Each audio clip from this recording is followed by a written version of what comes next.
Bonjour chers parents et chers enfants, je suis Osanne Juteau, accompagnante en douceur maternelle. Pourquoi ce titre accompagnante en douceur maternelle? Parce que je pense qu'il est essentiel comme parent, que ce soit être maman, être papa ou être grand-parent, d'avoir ce lien d'attachement-là sécuritaire, ce lien d'attachement-là de confiance, ce lien d'attachement basé aussi sur la douceur, sur le moment présent.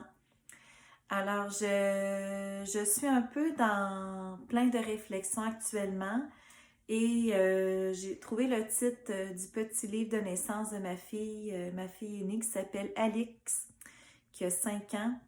Alors, c'est son album de naissance, Je suis là. Et dans cet album de naissance, bien, on répond à différentes questions de l'enfant. D'où viennent les bébés?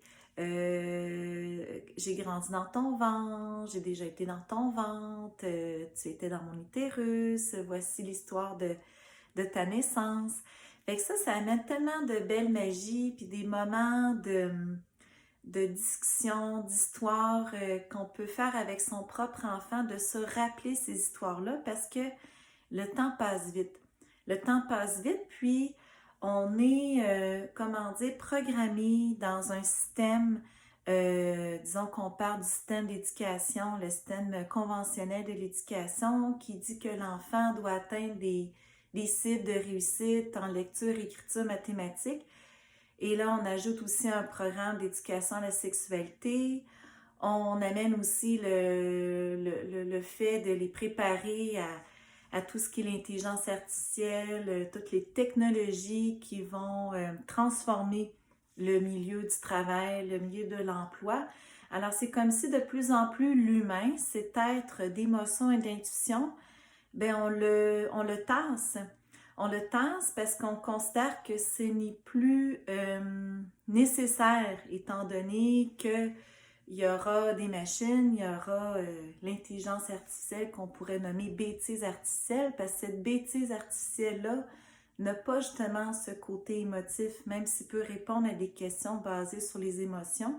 Si on fait une petite recherche sur le fameux chat GPT que j'ai pas utilisé vraiment, là, mais je sais que c'est un outil de recherche qui est intéressant pour avoir des pistes de réponses.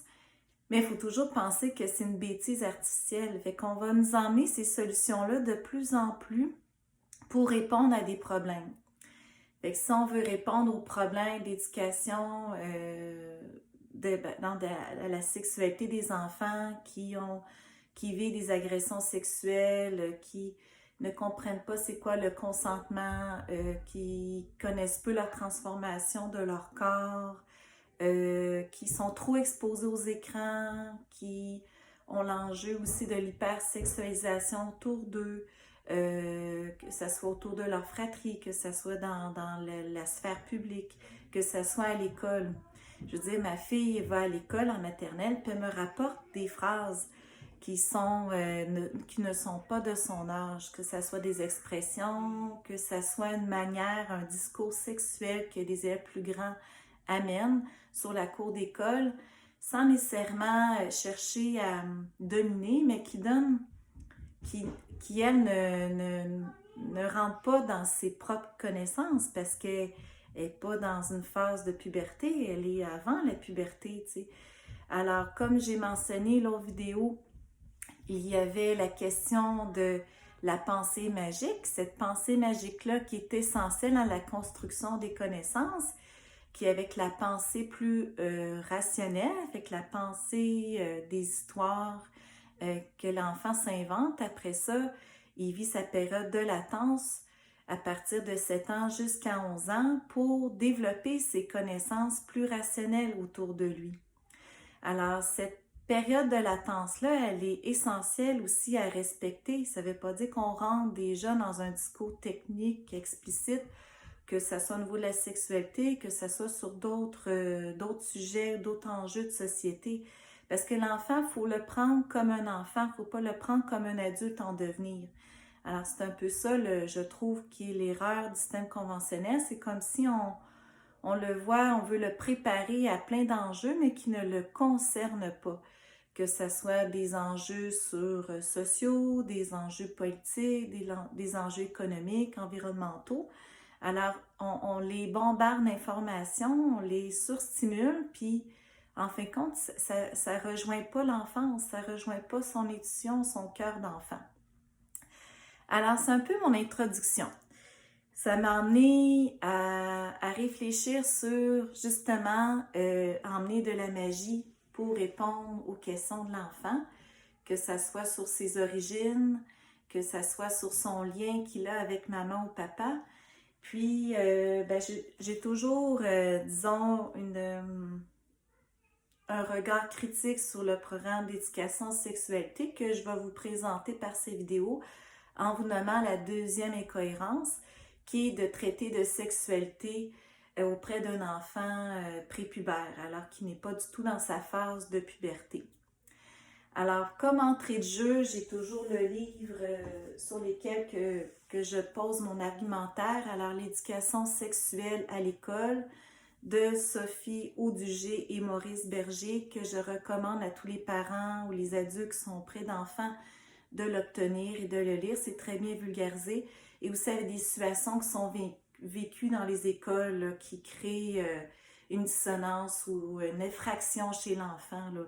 Comment est apporté ce discours sexuel-là auprès d'enfants.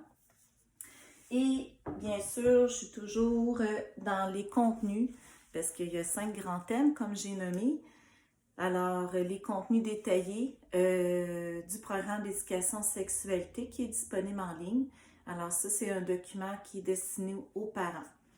Alors, je vais vous lire un premier extrait, parce que là, la première vidéo, j'ai parlé de la pensée magique.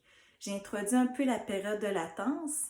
Alors, cette période de latence de Jean Piaget qui appelle le stade opératoire. Alors, l'enfant, il apprend dans cette période de latence de calmer ses pulsions, calmer son imaginaire ou cette quête de sens-là pour baser ses connaissances plus rationnelles, alors développer sa pensée rationnelle. Et par la suite, à partir de 11 ans, on pourrait penser que là, c'est la période de puberté où on construit une pensée beaucoup plus abstraite puis qu'on peut se projeter dans des idées plus du futur. Alors qu'on peut se projeter dans si je pose telle action, qu'est-ce qui va arriver? Par exemple, si j'ai une relation sexuelle non protégée, je peux tomber enceinte si je suis une fille. Ou si j'ai une relation amoureuse, voici les émotions que je risque de vivre où cette relation-là peut me mener. Fait qu'on est dans une pensée qu'on peut se projeter dans un futur ou même emmener des enjeux de société aussi. C'est vraiment plus dans cet âge-là, même davantage de 11 ans jusqu'à 16 ans, qu'on parle de pensée plus abstraite. Et puis, ces questions-là d'éducation sexualité, c'est là que ça peut s'emmener parce que ça va devenir une curiosité puis ça va être relié au développement du corps de l'enfant. Alors, pour revenir un peu sur les cohérences que je veux nommer, qui est de parler de sexualité auprès d'un enfant prépubère, qui n'est pas dans sa phase de puberté. Dans le livre d'éducation sexuelle à l'école, ça dit comme suit. C'est à la page 42-43. C'est vraiment un extrait qui résume bien qu'est-ce que ça peut faire de parler sexualité chez un enfant qui n'est pas dans ce stade-là naturel. L'éducation à la sexualité dispensée avant l'âge de la puberté n'est pas seulement un non-sens, elle est également délétère, car elle donne une connotation sexuelle à des relations par lesquelles l'enfant cherche simplement à retrouver les sensations de sécurité et de bien-être de l'attachement. Interférer dans ce processus de développement et de découverte de lui-même, en lui imposant un récit réel sexuel sur ses origines, en transposant ses grandes amitiés en relations amoureuses, peut perturber le registre non sexuel qui domine ses relations sociales durant la période de latence. Alors, ça dit clairement qu'il y a une effraction Puis en fait, c'est pas juste une infraction, c'est une transgression qu'un adulte, surtout qui n'est pas le parent, ait un discours sexuel auprès de l'enfant. Fait que c'est réellement une transgression, fait qu'on amène dans la sphère de l'intime, de la cellule familiale, de l'intimité de l'enfant, on l'amène dans l'espace public qui est l'école, la classe, où tout le monde est présent. Et c'est ça, ça amène une transgression parce que l'enfant est exposé à ce discours-là de l'intime.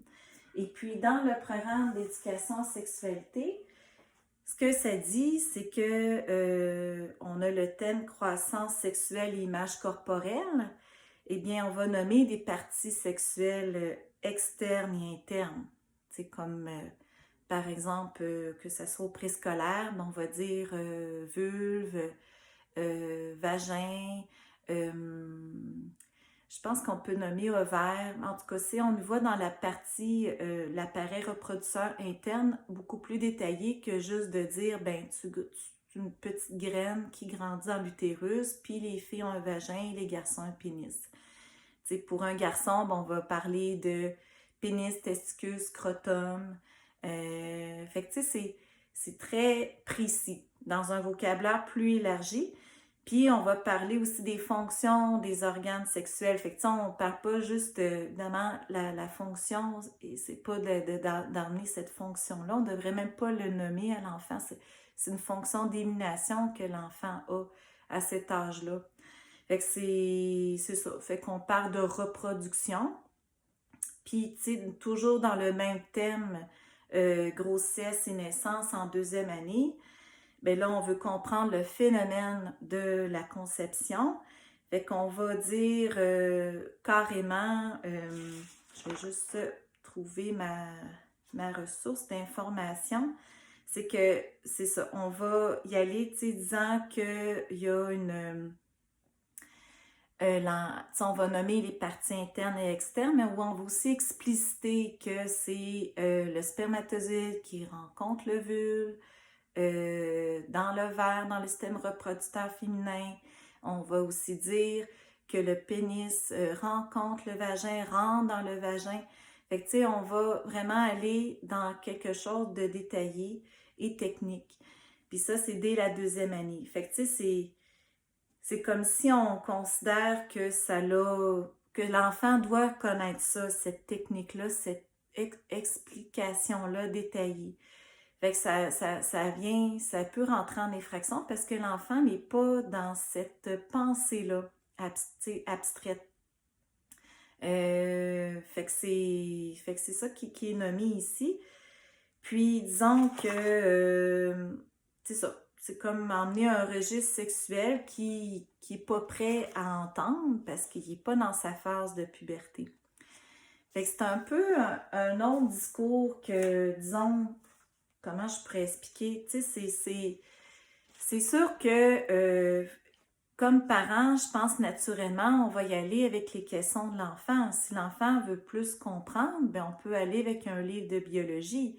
Le livre de biologie, de l'anatomie humaine, souvent c'est des schémas, puis on fait des rencontres de, je sais pas, de la cellule, tu sais, la cellule qui se divise en deux, qui se divise en trois, en quatre. Tu sais, ça peut être intéressant, ça, puis juste de dire, ben là, il y a un spermatozoïde qui a rencontré l'ovule, fait qu'on amène une histoire autour de ça qui fait que l'enfant peut répondre simplement à sa question de comment se développent les bébés, tu sais, ou... Fait que c'est un peu tu sais, quand on dit rencontre de l'ovule du spermatozoïde, puis qu'il y a une relation sexuelle, qui peut même avoir une procréation assistée. Tu sais, il y a des couples qui vont là-dedans aussi.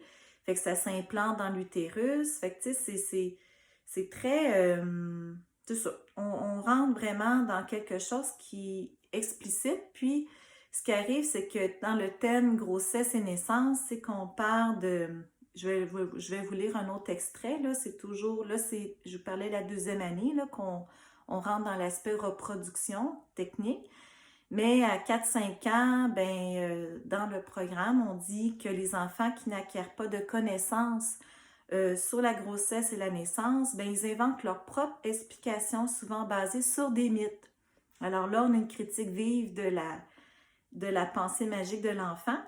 Les enfants d'âge préscolaire sont à un stade de développement qui les rend curieux à l'égard des fonctions sexuelles. Fait que là, c'est comme ça on prend pour acquis qu'ils veulent en savoir sur les fonctions sexuelles et de l'origine des bébés. Oui, ça je suis d'accord, ils veulent savoir l'origine des bébés, mais pas les fonctions sexuelles. Ça, c'est l'adulte qui interprète ça dans son discours d'adulte, dans son regard d'adulte. L'enfant, il n'a pas besoin de connaître la sexualité d'adultes ou de jeunes pubères qui sont dans ces expériences-là, dans ces relations sexuelles-là. Fait que là, c'est ça. Ils sont curieux à l'égard des fonctions sexuelles et de l'origine des bébés, en mesure de comprendre les concepts liés au phénomène de la grossesse et de la naissance. Alors, c'est ça. Fait qu'on veut emmener une histoire, une explication très technique et détaillée. Et là, c'est ça, c'est de voir si on amène ça avec une pensée magique ou on amène ça avec quelque chose de plus direct, plus réel, selon notre conception d'adulte,